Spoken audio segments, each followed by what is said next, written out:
What's the guarantee? Eric? Mike, time to make history. Players in Circa Million make 5 picks against the spread each week with quarterly and full season payouts. Circa Survivor entries choose one team each week with no point spread. The last one standing wins it all. We have $21 million on the line. Are you in? Visit circasports.com for details.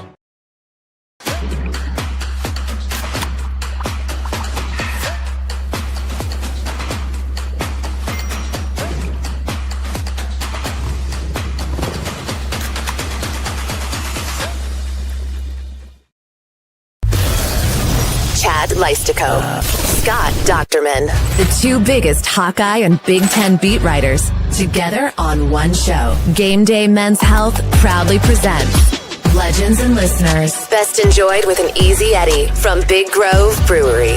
This is Legends and Listeners, exclusively on Iowa Everywhere.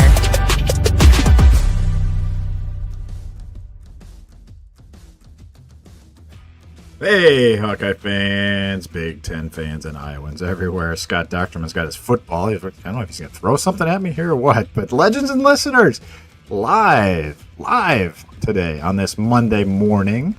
Chad Leistikow here of the Des Moines Register. That's Scott Dochterman of The Athletic. We're in the Channel Seed Studios here on Iowa Everywhere. Scott, our notebooks are overflowing with content. It's our 2-day bonanza in August every year. And so we're ready to talk. We wanted to fast track you guys a show this week because we are ready to give you guys as much as we can about Iowa football. Yeah, Chad, it's good to talk to you on a Monday morning after what we just got to experience on Friday and Saturday. And, you know, I was just going to show that we actually saw somebody throw the football with laces, not this way. Man, taking shots already. Yeah, there were more completions and there were more targets at really the first 3 quarterbacks. So I think this should be an interesting episode for us. Absolutely. We are going to, like our plan is to really focus on quarterback play because highly anticipated, we talked about it on last week's show. You know, how Mark Gronowski was coming along is going to be the biggest story, pretty much, you know, unless it's injuries, for how good this team can be. And so we got to get some progress reports on Friday at Media Day. Really was encouraged by a lot of the stuff that Tim Lester said, and we will kind of weave that into our conversation as we go. And then we got to see him Saturday. I had him throwing 20 attempts in 11 on 11. I had him completing 10 for about 134 yards, somewhere in that range. It's unofficial, of course. And, you know, the way they do it is like all of a sudden, you know, it goes from like 1st and 10 to like 2nd and 12 to, you know, you could get sacked and then all of a sudden it's 3rd and 5 because they want to work on 3rd and 5. Yeah. So it's hard to really keep perfect stats. But anyway, I wrote about it, but before we get into it any further, how do you think Mark Gronowski looked in person, Scott, for the first time in the black and gold? Well, I'm glad we were sitting apart, and I had 10 of 20 for 132, so we're right in the same ballpark. Wow, that's good. We didn't even compare notes. All right. Yeah. I'll say this, that I think he looked better than his stats showed. I think he was on target in most of his throws. I think there was some mixed up situations, which I think is okay. And I also say this, that I think the offense was way, way more vanilla than I even expected. I thought they'd show a lot more than what they did. And it was almost an entirely pass first practice, which was interesting. I mean, I don't know if that was by design or not, but I felt like he showed me enough to say, yeah, this guy's really good. And he also showed me enough to say he's got a lot to work on in the next 3 weeks. And the offense has a lot to work on, but there's a lot more there. And so overall, my initial impression was 10 of 20 doesn't sound very good. It was better than that. Hit some big throws, but at the same time, this offense is at a higher plane starting ability than it's been in a few years. And it's also got a lot of room to grow to become a better offense. Yeah, let's get some of the blips out of the way maybe first, and then we can talk about some of the good stuff we saw and heard on Gronowski. There were a lot of snap issues, including from Logan Jones. So again, we asked Kirk about that afterwards, and he's like, "Well, it happens every year." So he's not brushing it under the rug. but he's also not too worried about it. My kind of feeling on that, Scott, now there were some that Gronowski just bobbled himself also. And, there was, Aiden is showing the exchange with Jazz Patterson there that went awry. Hard to tell, whose fault that was. Sounded like Ferentz kind of put that on the running back, perhaps. There you can see Gronowski sliding for about a 20-yard loss on a bad snap. That was a bad snap from John. But in my mind, he is, he's processing this offense for the first time. And he's probably got a lot on his mind. And then the snap, maybe catching the snap maybe wasn't the first thing on his mind. So, and then the other blip was, and we can get into this one too, Scott, is he did throw a pick six to Cohen Entringer. And I rewatched that play several times since I wrote about it.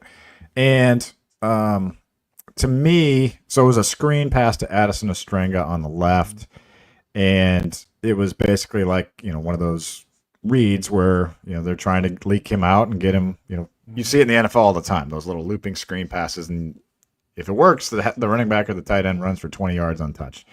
Well, in this case, Trevor Locke, the left tackle, did not get out. He basically got up to Cohen Entringer and just stopped. And then Entringer just read the play and swept under it and, completely read the play and returned it for a touchdown, which would have been a touchdown. So, yeah. As the more I looked at it, I didn't necessarily put that on Gronowski as much, but also you also can't make that throw in the games because that's the type of thing that can kill you. So I didn't know exactly where to land on that. I'd like to talk to the offensive coordinator more about that. But again, a couple of the concerns that maybe popped up for me on Saturday. I always balance this because this is the only chance you get to watch Iowa compete in practice. So you're like, so everything gets magnified. It's also one practice out of between 25 and 30 before you get into real game prep. So you kind of take it with a grain of salt. I looked at that play as there were multiple errors on the offense. I looked at it as first and foremost, it's quarterback. Anytime that there's an interception on a play like that, he's got to recognize what the defensive back is doing and how he's baiting him. Two, I think that a young Trevor Lauck needs to do a little bit better job out there. And the way he stopped and turned around, I almost wonder if Mark Gronowski thought, kind of looked over and thought maybe he was the guy that was going to get the ball. Because sometimes you're rushing that situation. And the way he turned, it was almost like he's going to be the one catching the ball. And then, Addison Ostrenga, I don't know. I mean, people were blending in together in that area, and you had players kind of off to the side. So one play, one practice, shrug it off. Cohen Entringer is a pretty damn good player. I was just going to say, that was actually my takeaway on that is that guy can fly. Yeah. And he looked good. Yeah. He's the real deal. So yeah, I don't put too much stock into it, but you do say this could happen. And what's healthy though, Chad, is for these mistakes to get some pub in when we're seeing it, when the fans are seeing it. Because if I have a sneaky suspicion that this offense has been pretty good in camp. And it really looks like it has the guts of a pretty decent offense. And so for them to make mistakes is probably a good comeuppance. And I think in this situation, it's probably good for everybody. You want to learn as much as anything. And for George Barnett to be able to show, look, this is what he's seeing. He's throwing a screen and he's looking and he's seeing you're turning around. It's kind of this half stepping. And for Addison Ostrenga, make yourself obvious. For Mark Gronowski, better than this. You played 4 years of football, so I'm not taking too much away from that. But it's a teachable moment. Good stuff there. And Tim Lester said on Friday at Media Day that this was all going to be old stuff that they were running. So the defense has seen all this stuff. There's nothing new in there. He said they're going to have an install today. I assume they've had their practice already today or having it now maybe. More install tomorrow. So Saturday was really nothing new. They didn't show anything like you said. So again, you're 10 for 20 with the plays that the defense probably knew was coming for the most part. And honestly, like the one defense I mean, it was all out there except for TJ Hall. I mean, every position was full. So you got to give them some credit too. But that said, even so, Mark Gronowski hit a couple really nice deep balls. And when he had a little bit of time, a little play action, his first drive, I believe, of 11 on 11, he connects with Seth Anderson for a 44-yard pass. Anderson, Gill comes in motion from wide right. Anderson's kind of in the slot position. I noticed Anderson was in the slot quite a bit. And, beats Deshaun Lee downfield for a big gain. And I think it was Deshaun Lee. God, I hope it was. I better check my notes. That was encouraging. The ball was right on the money. He later hit Reese Vanderzee for 33 yards along the left sideline. That was a beautiful throw. And there was one other throw I thought Gronowski really did a good job, Scott, which was it was going the other direction towards the south end zone, and it was a blitz. Yeah, and he caught Anderson was wide open on the. He made the right read. Anderson wide open on the left with I think Moda might have been in coverage on that one. So you're going against lesser DBs, but still he recognized the open man, recognized the blitz, made an on-time throw, and I had Anderson gaining 18 yards on that, like an easy 18 yards. And so there were some really positive plays from Gronowski as well. Yeah, that's the play, Chad, where we have our discrepancy in stats because I had it at 16 yards. Okay, see, there you go. So maybe it was our 2-yard 18. difference. Yeah, there we go. We figured we'll it go all 17. out. Yeah. Go split the difference there. But no, I think what I saw on that play, and this was probably the strongest play for me overall for him, which was that was a twist stunt blitz, and it was wide open. There was no back blocking the linebacker. There was nobody. No lineman in front of it. He was facing it, and he was able to deliver that to the open player for a nice gain. And he was wide open in Seth Anderson. And I thought that was the play that made me go, okay, we got something there for Iowa at this position because he recognized it. And as you said, we could go on and on about Seth Anderson. I thought he was the most impressive player on the field on Saturday. And that first pass was really effective, kind of a post corner route. And then the one to Reese Vanderzee, where he ran across the field. He had the defensive, Jalen Watson. It was in coverage there, and kind of long striding pass play, and so they're willing to go deep, and Iowa's willing to go deep, and I think that's really been something I'm happy to see for them, that they're attacking down the field, which is exactly what Tim Lester wants them to do. I thought that they hit some really good passes, and really a lot of his incompletions came late, more or less, and last 8 pass sequence where he only hit 3, and one of them was that 16 one, but he was facing the blitz a lot, and they were coming after him, and I thought that overall, he was finding, for the most part, finding the right guys. There was one pass down the seam in kind of a triple coverage, but he hit the tight end in the hands, and it didn't come up. I think it was Ostrenga, and he didn't come up with it. It was kind of like this, okay. Incompletion into triple coverage, but it hit the guy in the hands. And so it was, if he catches it, it's the right read, obviously. So overall, pretty impressed. I thought he did a nice job for what he did. And but I also think there's a ton of room to grow. I mean, for the offense and for him, what we see today is not what we're going to see in week 1, is not what we're going to see at the end of September. And there was one other play I just want to point out.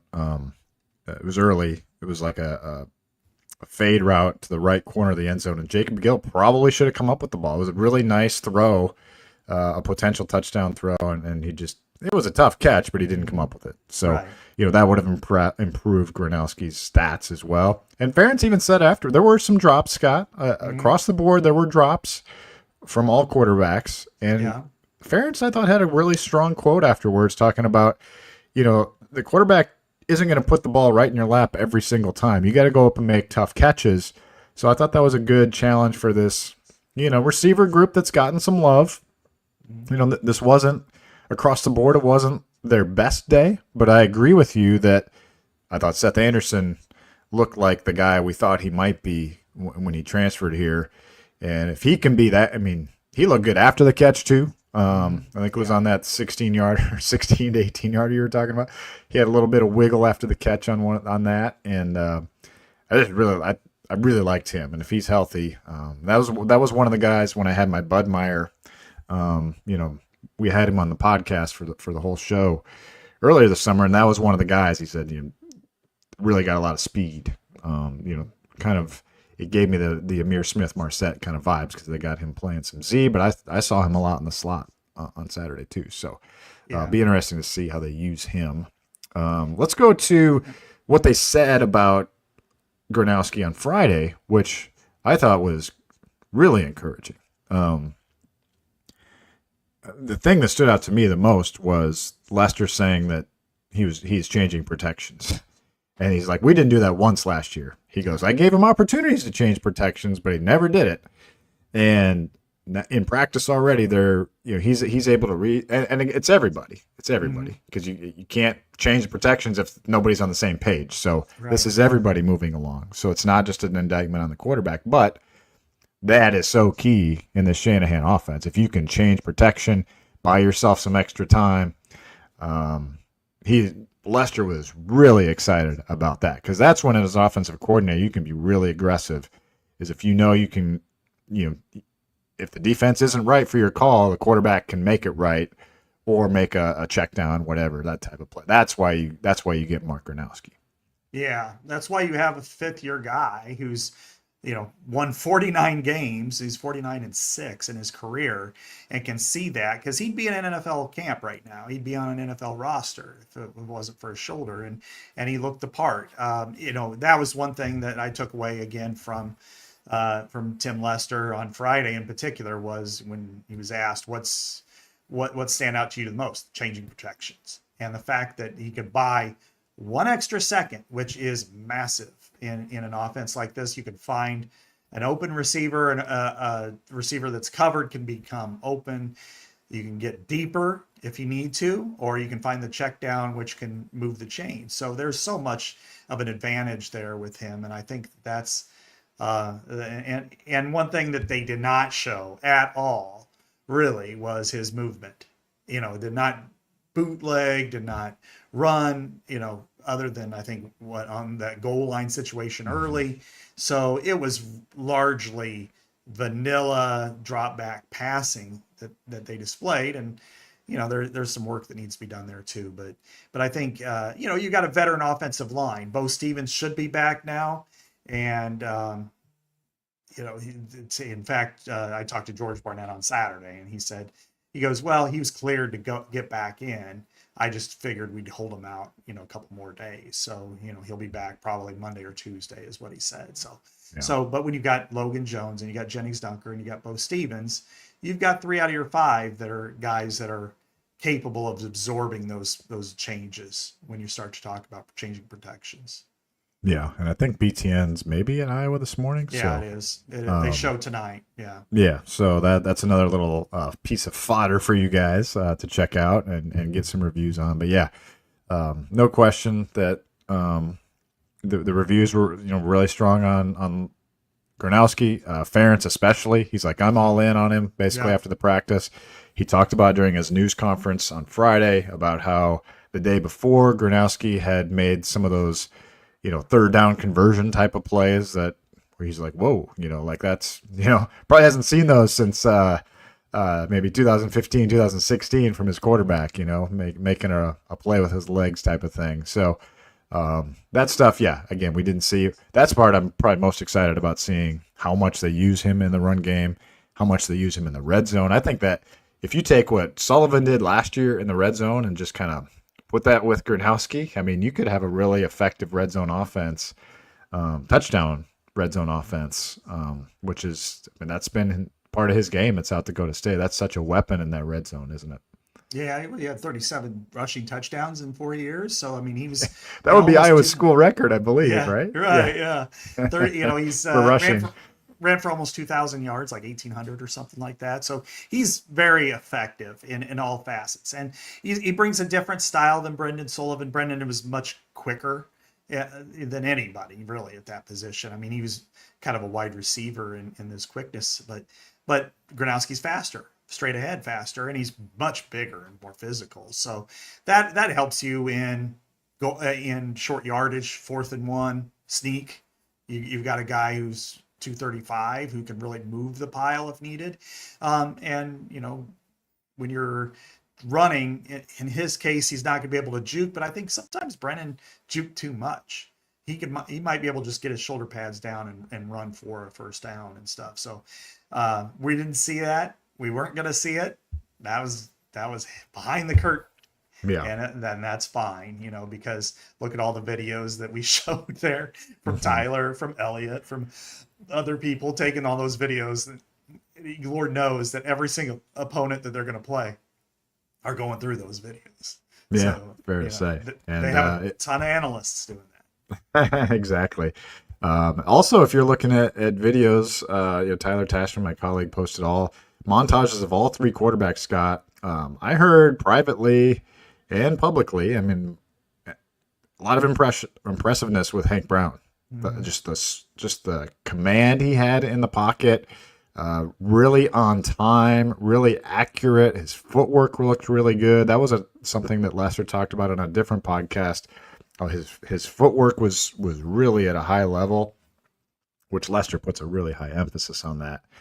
And it just goes to show you. I mean, we're not trying to, who knows? I think I had him 6 for 10. So it's not like it, but he had a drop with Weechin on the left there. But he just looked impressive to me. And I remember when I was in Lester's office earlier, or in mid-July, I was saying, wow, like Stratton looked really good in the spring game. He's like, well, Hank Brown really looked better than you guys realized, because he was going against the 1 defense and he was making good decisions. He was doing everything right. And he even said it on Friday, he's had an outstanding camp, Hank Brown. So that makes you feel good, I feel like, about your backup quarterback position. We haven't even gotten into Jeremy Heklinski, which we will. But I was really encouraged by what we saw from Hank Brown. He just looks like he's in more command of the offense. He's still only been here 8 months. But, that's a guy that maybe you could see taking the first snap in 2026. No question. I think they're in much better shape at quarterback than they've been at any time, really, since pre-COVID. Spencer had some moments, and I'm not going to knock Spencer by any stretch, but I feel like Hank Brown looks the part. He's strong. He's long. He's got a good delivery. He's got great footwork, better footwork than I've seen. His footwork alone, Chad, is better than I can remember for any quarterback. Beathard's wasn't all that great. Stanley's was good, but he wasn't as quick or as fluid as Brown. Spencer always struggled with it. And then, of course, the last few years, it's been kind of an abomination to the sport. So I think in this case, it's, I think he's really looks that part. He's making good throws. He's throwing with confidence. And that's what you want. That's what they've needed at this position, which is you've currently got a guy who's done that and done it at a high level for a long time. And you're integrating him into a higher level of football. And with Hank Brown, you've got a guy that was talented. Obviously, he went to Auburn. He started games at Auburn. He played a lot as a true freshman in a bowl game against Maryland. So he's done it there. And then, the third guy, Jeremy Heklinski, I like him. I like him a lot. And I think I do too. I think this is setting up to be a really good competition next spring and summer. This is one that I think immediately what comes to my mind, Drew Tate. Yeah. Sure. Gunslinger, a little, kind of same height, but rah guy. And so I hope it doesn't divide people a lot, which it will, because it's a quarterback. You're going to get people in one camp and people in the other camp. And when one struggles, the other one doesn't. It's just going to be this back and forth. But I think you take from this, Chad, my take is I like both of them, and I want to see them both continue to compete now behind Mark Gronowski. But in the event that one should play, I don't think their options are, oh man, it's Ice Age again, Right. Yeah, last year you dipped down to Jackson Stratton, and that's not a knock at all on him, but they just had to dial down the playbook so much because they were so worried he was going to turn it over. Heklinski, to me, what jumped out was just really quick release, like super, like really, get back release. And he would read hot a lot. He threw a lot of screen passes to McNeil. And then Ferentz got asked about him afterwards, and he's like, "Yeah, I'm intrigued. I'm very intrigued." It's like, wow, we've got like 3 quarterbacks all of a sudden. Yeah. I wonder how I would have liked to follow up with Lester maybe after the practice and just say, how do you anticipate? You got to make a decision at 2 at some point. I think that's probably going to be Hank Brown, just because he just looks the part. He's a year ahead. He knows the offense better. I mean, not a year ahead, but maybe 6 months ahead. But he's played college games, Right. and he does look good. He looks better. His throw to Reese Vanderzee right at the beginning of that red zone period was the best throw of the day by anybody. That was gorgeous. Then the next play he throws a touchdown to Jacob Gill on the other side of the field. Yeah. So just really accurate. But I just wonder when fall camp starts, Scott. Typically they don't do much after the 2. I just wonder, can you give Brown and Heklinski some quality reps during the season so that they both can continue to develop? I just wonder, I'd be curious to see how they handle that, because I do think that they want that to be a really healthy competition for the next 12 months. Great point. I hope that there's a way where, whether they're trading snaps with the 2s, and the 2s don't get a lot of snaps anyway. I mean, the reps are with their 1s and for the most part, but then when they bring them in, how much can they do that? Is it going to be better for Jeremy Heklinski's development to be largely a scout team QB, or is it going to be with, 2B, versus, and then what does that do for Hank Brown's development as 2A? I don't know. That's up for the people who make $1 million a year to decide, or 1.3 million it is now. So, you figure that out. But I think that I think both of them have a future, whether it's with Iowa and then the other one backs out. You got to think of that in the portal purposes anyway. But I like both of them. I think they're both really good players, and then you've got younger players that can fit kind of down the line. I mean, you got Jimmy Sullivan, and you've got Ryan Fitzgerald, who got in there a little bit. I talked to him on Friday for a little while. Oh, yeah? Yeah. How was he? Oh, he's good, and it was it was funny because, I mean, I'm just like so many years of covering Fitz and talking to Fitz and, his dad, Pat Fitzgerald, and then here's his son at Iowa of all the schools. But he realizes the opportunity he's gotten, because I said, you might not have an opportunity for a little while. And he's said, but this is the type of school I wanted to come to. That's awesome. And so let's see how he plays it out. And as we've seen, Chad, that some cases, there isn't a whole lot of difference between a 3-star recruit from Fort Wayne, Indiana, and a not quite 3-star recruit, from Loyola Academy in Chicago. Mm-hmm. And I go back to, I saw a kid from Solon, Iowa, who won championships and was throwing touchdown passes with the Raiders this week. And he been a pretty good quarterback for Iowa for a few years there. And so I wouldn't completely rule out Ryan Fitzgerald like I would maybe a guy, some of the, typical walk-on. So I think this is a healthy room, and they're going to continue to recruit, and I liked what I saw. Yeah, 6 quarterbacks played on Saturday. That was a far cry from 1 spring or 2 springs earlier when you just had Marco Linez and Deacon Hill. That's all you had throwing passes. Tim Lester's first spring here. So they've come a long way. But we are 19 days away from game day. And speaking of game day, Iowa is ready to get back into the game soon, and you can get back into the game yourself with Game Day Men's Health, the title sponsor of Legends and Listeners. We love them. We appreciate them. You've heard us raving about the boosts we are getting every week from our testosterone replacement therapy shots, and as they say, they can truly make you feel like you're in your 20s again physically. It is not too late to think about it. I mean, Scott and I got started at age 50, and we're 51 and doing great. It continues to be awesome for me. I know it is for you. Get connected with GameDay Men's Health for a private, free, no obligation consultation by visiting GameDayMen'sHealth.com or stopping by any of their 3 locations in Iowa: Ankeny, West Des Moines, or North Liberty. And I think they might be expanding beyond that here pretty soon too. So they're doing great. We're doing great. Scott, Game Day Men's Health, and Game Day for the Hawkeyes coming up soon too. Yeah, I love it, man. I was there this morning. It was my first stop of the day, and enjoyed. Always talking to Alicia, and she's fun in the North Liberty office, and Stacy as well. So it's been a remarkable turnaround for me. I think it was kind of fun on Saturday for people to go, "Whoa, look at you!" Yeah, and for sure. And to be 50 plus pounds down and right at the goal line for a really, really big number for me that I haven't hit since midway college, probably.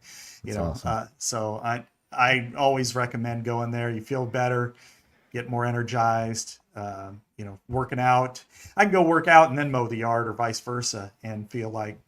Actually, I should probably work out then mow the yard because I don't want grass on my shoes. But so anyway, it's a good time to definitely take advantage of this right before you start to get the slow time of year when your body slows down for the weather. I agree. Yeah, I mean, I was gonna say, like, you got, I don't want to say time's running out, but you got 3 months of probably pretty decent weather where you can get outside and do stuff. And if you like to run like I do or play tennis, get out and do that stuff before Iowa winters start to take hold. But just get yourself in that shape so you're pumped to work out throughout the winter. Then come spring, you're just ready to roll again. So we talked a lot about quarterbacks. That's been the first 30 minutes of our show, Scott. But there's a few other areas on offense I did want to touch on before we flip to maybe the defensive side of the ball. I would say if Seth Anderson was maybe the most electric star of the day, Nathan McNeil, the true freshman, might have been number 2.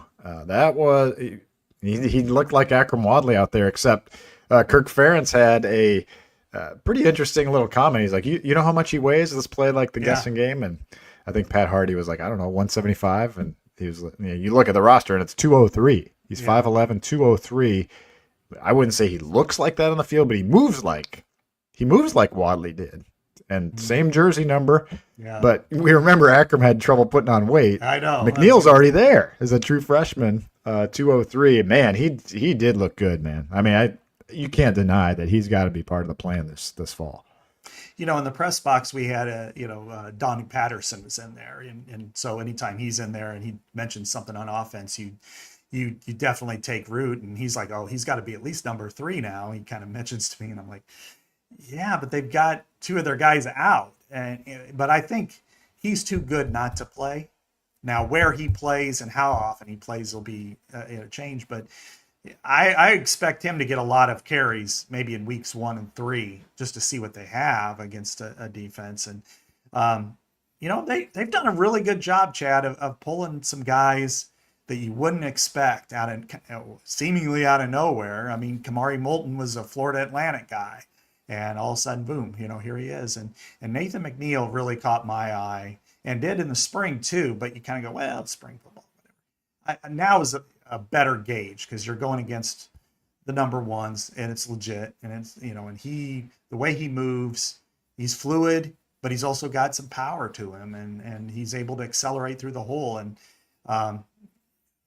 running backs get banged up, and I think he may be number 4 on the depth chart, but he might be playing like a number 2 at some point. And if there's another guy who really caught my eye, Chad, is Dayton Howard.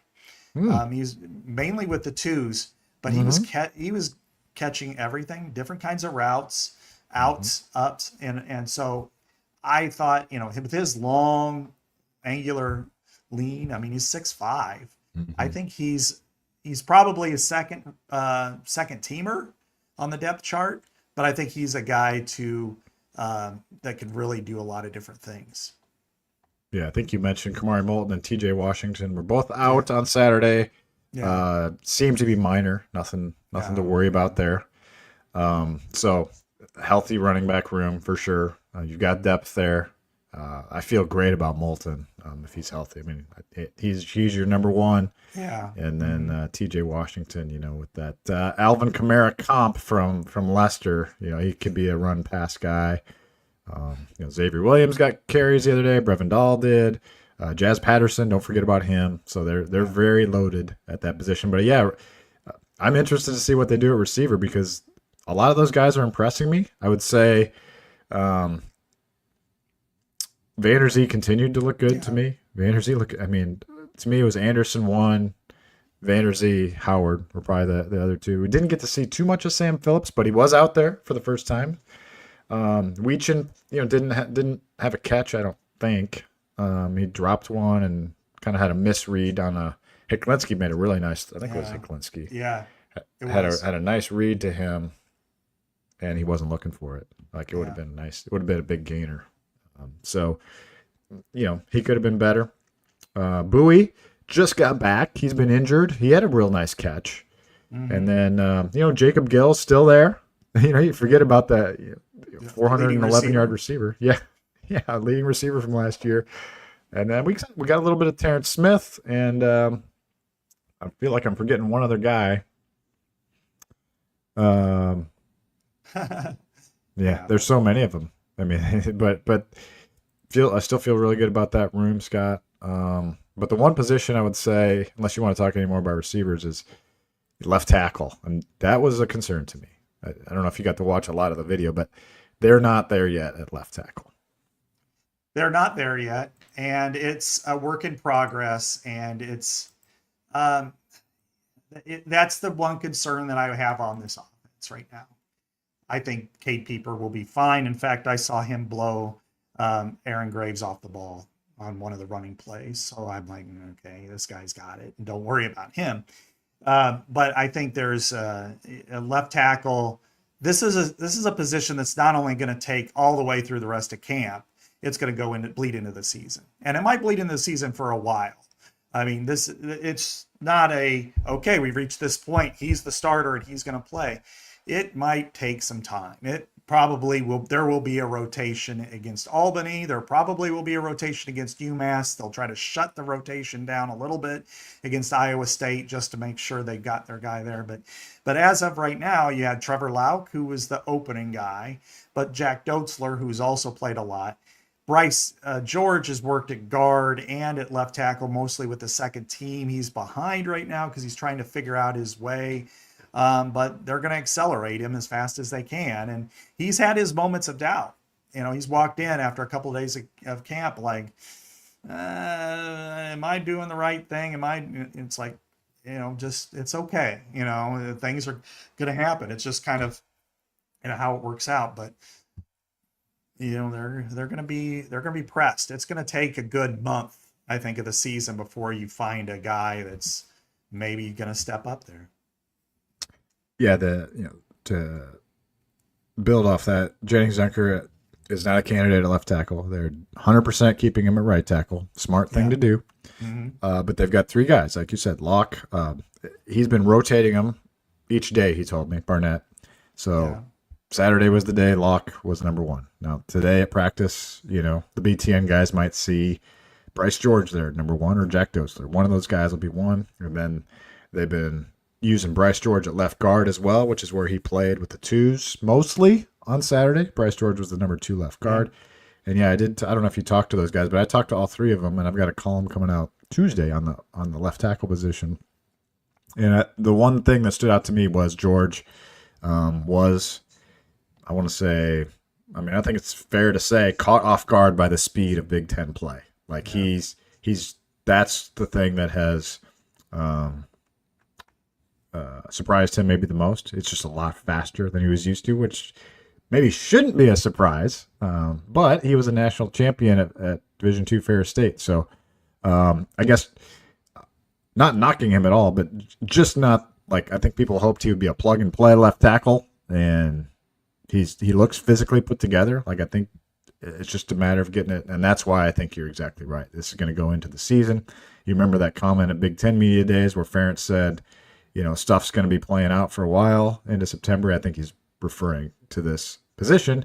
And honestly, the video, I didn't see like one stand out more than the other. I think they all had their issues, and that's understandable, especially when the other 4 positions seem pretty solidified. Right. And I think what we're going to see, they're going to have to compensate for this. Maybe not against Albany and UMass. You got to make sure your guy can beat their guy. But when you're playing Iowa State and Rutgers and definitely Indiana, you're going to have to figure out a way to ensure that you're not putting that player, whichever one of the 3, on an island to the point where they're not going to be successful in the majority of their snaps. You don't want to get a situation, and I think this happened, I'm dating myself again here, but I think it was 2016 where Northwestern just brutalized one of their their tackle, and they did nothing to change it. No chipping from a tight end, no helping out with the back. It was just, we block one-on-one here. Well, that's not going to work. You shouldn't lose because of your strategy. I mean, you should lose because of your people, and that was a losing strategy that day. And I think that's the same case here, that against Iowa State, you might see tight end lined up with left tackle a lot more often, and ensure that you're blocking the edge for a fraction of a second, just to surrender your tight end in the pass route more often than not, to ensure that your quarterback can get the ball off. Yeah, because there were many instances. I think the 10 for 20 for Gronowski was affected by, had to make a quick decision and a throwaway, which so that is a real thing. And I think it's probably good that we're again. I think it's good that there's some stuff to correct here, that we're not over our skis on this offense. But I do think I feel good about 10 out of 11 spots on offense, honestly. Don't you? I really do. And it's not a knock on these guys. You knew it was going to be a challenge. I mean, you got a redshirt freshman, a redshirt sophomore that's never played before. Or is Dostler a junior? Junior. Maybe. Yeah. That's never played really before. And then a transfer. So, and then one last thing on that topic, Scott. I did notice this. Kirk Ferentz, after the practice, said, Lucas Allgaier, true freshman, he's really a tackle. Now, they're playing him at right guard right now. He was with the twos. And I watched the practice clips. He looked pretty effective at right guard.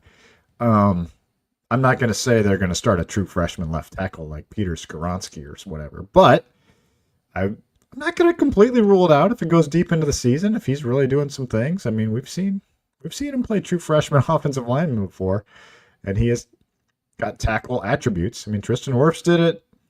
James Daniels did it briefly back in 2015 at tackle. And so I think he maybe he didn't get a tackle rep, but he was out there. He did. Yeah. Okay. That's what I thought. It was against Illinois that day. Yeah.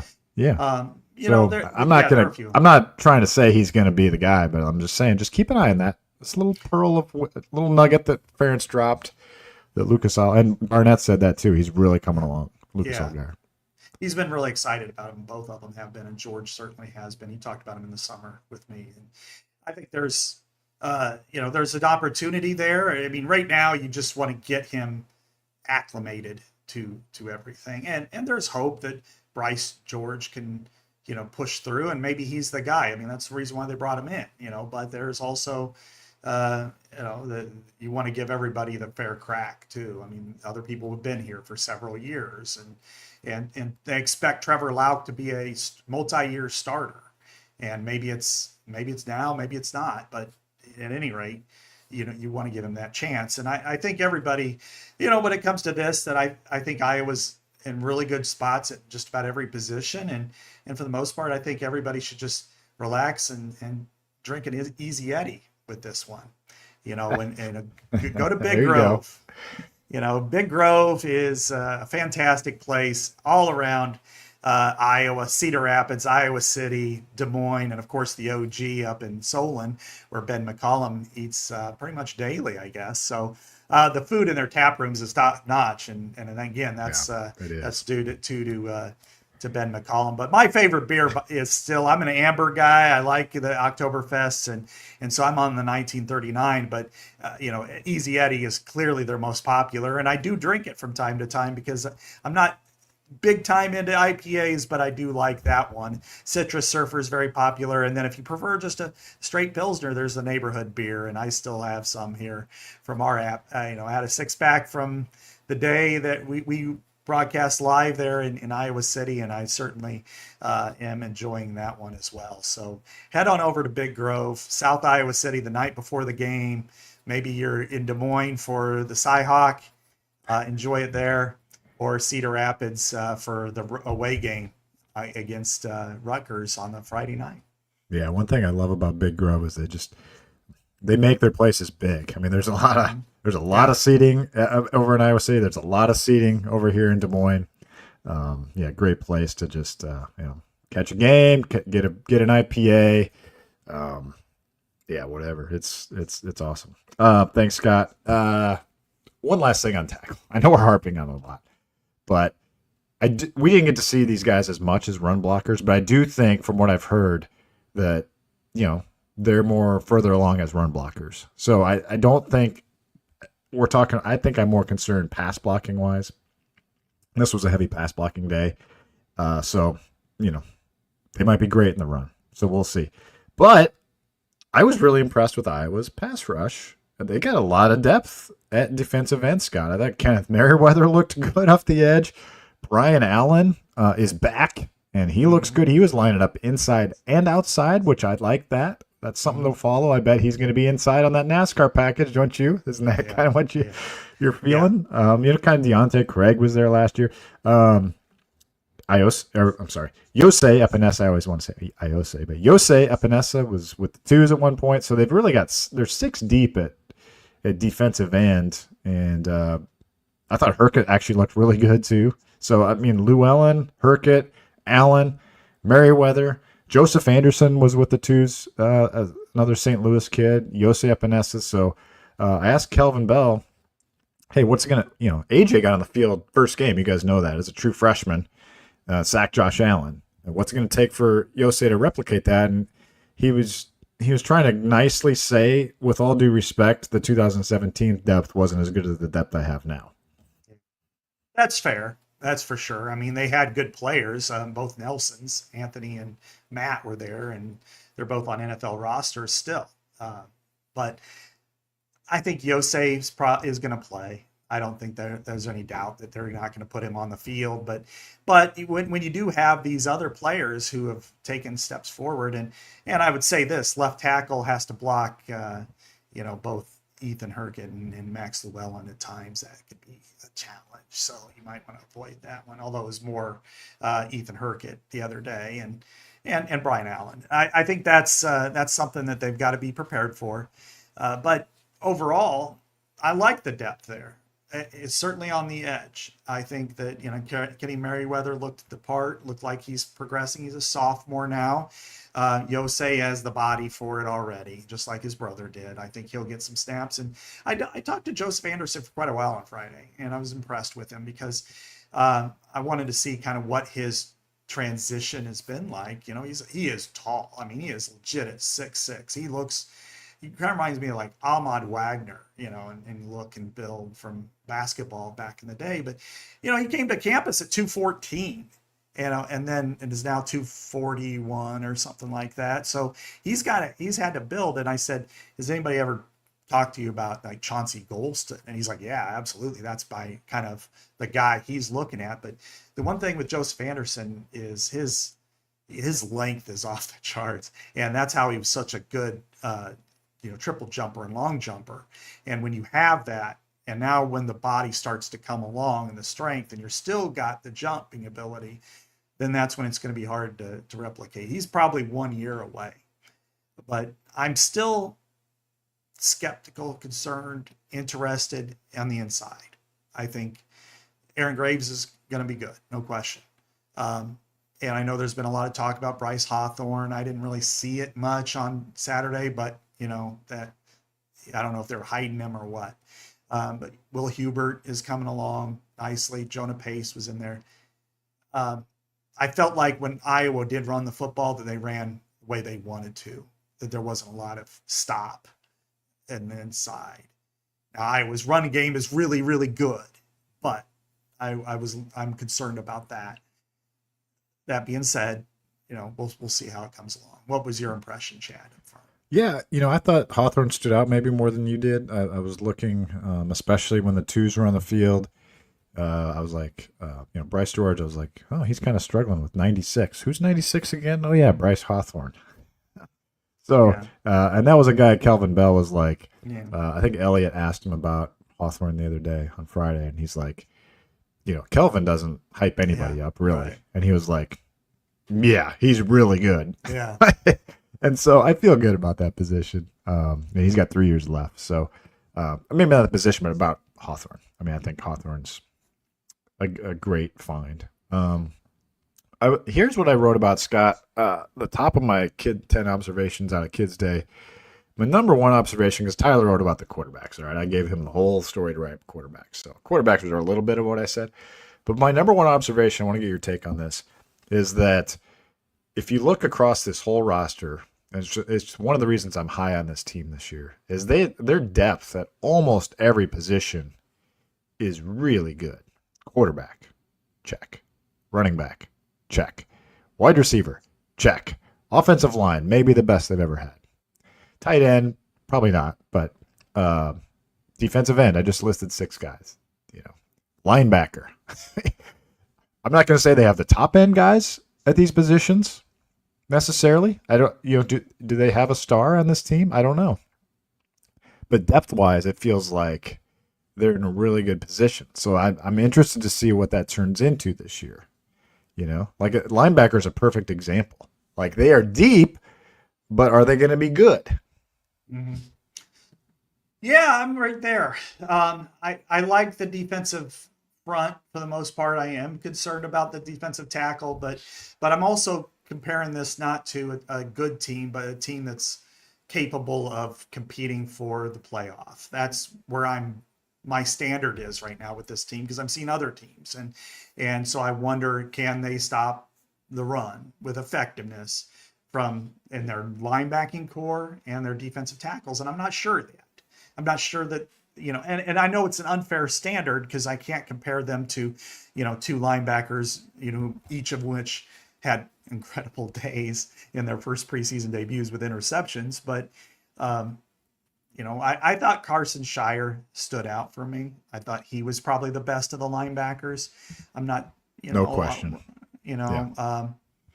The other ones, they passed a lot, so it's not really fair. I'm not going to say that they weren't good or whatever.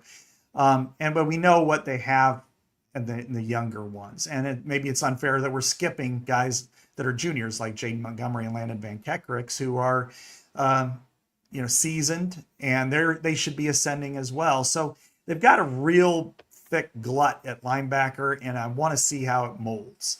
And is it going to be the older ones are going to get the first crack, but how much does Buffington in the middle, or Preston Reese at weak side, or Weiskopf, who I think is obviously very talented, and, how much do they push, and do they get to the point where it's like, yeah, we could play the senior, but if we play the freshman, he's just about there.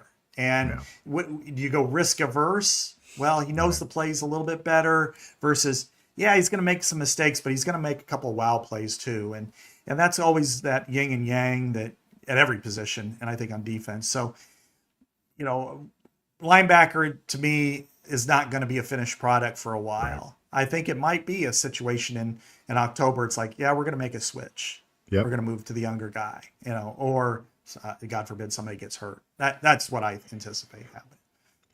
Yeah, and that's, neither of us, I don't think, is passing judgment on Jaden Harrell at all. Like, we just haven't seen him, That's just the reality of what South Wallace was talking about. He's like, these guys are number one right now, Shire and Harrell, but these other guys are all pushing. That goes down to Bert Goucher, all these guys. But I talked to Buffington, Weiskopf, and Reese, all of them. It was fun. It was just nice to but just I would say like I know Reese was on the Bruce Feldman's freaks list, but those other so he's a strength guy, and man, Weiskopf and Buffington they just look like they've been in the program for like 4 years, right? And they just look the part, and I know they were much bigger recruits than anyone realized, like much bigger gets, and so they're excited to see him, and I'm with you. Because you get the bye week after Indiana. So this is kind of my vision, and you've kind of mentioned this. If Indiana is a moment for those linebackers, I'm not saying it's going to be, but you've got a chance then to make a switch if things aren't going well at linebacker after that, is what I would say. Yeah, and that's going to be part of why Seth Wallace is the assistant head coach, and he's making $1.1 million, is that you've got to make these decisions and measure it out, and he'll do it. He's a good coach, and he'll figure it out. And you want to give everybody their fair shot, and these guys have earned it. And Jaden Harrell could very well step in and wow, okay, he's the guy that you expect. And they have made risky choices and backed off of them. Monty Jones was one who was, incredibly gifted physically. Still he holds. He's got a 680-pound squat, but he was all mixed up when it came to calling, 2 series into the season opener, and Jack Hockaday ended up stepping in and playing. And so you've got that element where you got to get everybody in the right position, and they're going to probably lean towards that at middle first, because, like Seth had even said, that Harrell stepped in the first play against UCLA. They're in the middle of the field, and you always set in Iowa, they set their defense to the field side, which is the wide side of the field. Well, you're in the middle between the hash marks. Which one's and he ended up made the wrong call, and it was like a 20-yard gain after Jay got out, and all of a sudden it's like, oh, this is bad news, and so there's gonna be a few of those moments. You just hope they come. Hate to say it, but against Albany, where there's some lessons there. This is a team it's in shambles right now. Albany, they've got all interim coach, and they've got all kinds of stuff. So anyway, so Iowa's going to look really good that first game, I think. Well, it reminds. Going back to 2014. Quentin Alston was your veteran middle linebacker, and I'm not making comparisons here, but that season, by the end, you saw Josie Jewell out there, and in the Tax Slayer Bowl, you saw Ben Neiman, a true freshman, out there at the Leo spot. So, that was a season to forget. But when you had maybe uncertain that Reggie Spearman that year at linebacker as well, Bo Bauer, so as they a true freshman, there was. So I'm not comparing that to this year's depth, obviously, but just saying that there's a history of making changes as the year goes on. So, all right, we're almost at an hour, Scott. Any final thoughts off Kids Day Media Day? Give me your hottest take. Hottest take? I don't know, or lukewarm take. Who knows? Give the people a hot take. I was getting ready to say my hottest take is ... I actually like the secondary, Chad. I thought the secondary played pretty well. They gave up a few big plays, but Deshaun Lee got caught with one of those big long plays, but that was actually more of a figment of the defense and the quarterback and receiver than it was where he was, because they were playing more of a half secondary, and he was trying to trail more than lead the defender. And so that's going to be kind of a hole in defense. I think overall that, there were some moments where Godfrey was a little bit off, but I like the safeties for sure. Cohen Entringer to me is going to be a rock star. And this is the Big Ten at safety in particular is as good as it's ever been, and it's not even close. It is the best it's ever been. And I think Wampa is going to settle in nicely, playing free or weak safety. And then and I also think that Lutmer is going to be a star too. And, so it's about getting TJ Hall back, but overall, from what I saw, I like this secondary. Yeah, Ferentz not too concerned about the TJ Hall bone bruise, even though I'm a little concerned about it. Yeah. So he supposedly out 1 to 2 weeks, so that gets him back in time for the opener. My week hot take is the punter looks great. Iowa's punter looks amazing. Like Reese Dakin has said in the spring he has added length to his punts, and he has. Like he launched several in the 75 to 80 yard range in the air. Now that's with the 15-yard punt, but still, when you see a punt travel 80 yards in the air with a lot of hang time, like that's pretty impressive to watch. It's like he is Corey Taylor-esque with his leg strength, and so Iowa is in really good shape on special teams. Stevens looked amazing too. Stevens is great. I mean, drilled that last field goal there. It's like 51 yards, and it was like it almost went over the net. Yeah, I mean, it was. They're in great shape there. You know, they've got their holder back and Ty Nissen. Now I did not pay enough attention to long snapper, Chad. It's a battle. I talked to LeVar about that. He said they may even platoon the guys. Like one might be better in coverage on punt coverage. One might be better for field goal snaps. So something to watch. Oh my. He's not promising that, but he's open to it. A platoon at long snapper. Wow. All right. Well, I guess there we'll you help go. for next year if you do that. But okay, so that's our big controversy, I guess, positionally, to deal with. Position battles, baby. Yeah. All right. Anything else? No, I don't think so. I think we've stretched this out quite a bit. But my last take, and then I'll kick it over to you for yours, is Iowa has the guts of a really good team. We know what the schedule entails, and we'll go over that when in an upcoming week. But I think overall, there's a lot to work on. It's Iowa. It's always happens. I just think right now it's you got to feel good about this team and where it is. Yeah, I feel good. Feel better about quarterback. After talking to everybody and seeing everybody. So I think the offense is in really good shape, and now you're just wondering how good the defense is. It's going to be an interesting type of year, a little bit different type of year if you're a Hawkeye fan, but I think it's also one you embrace. You embrace the journey, embrace something different. It's not going to be a bunch of 13-10 games this year. It's probably going to be more like 31-27 sometimes. So I think that's what I would get ready for if you're a Hawkeye fan, and that'll be fun. You got a lot of big matchups this year, a lot of opportunities to be a team that can make a difference in the national rankings, and the journey starts very, very soon. So, all right, for Scott Dochterman, this is Chad Leistikow. We will talk to you next Thursday here on Legends and Listeners, only on Iowa Everywhere.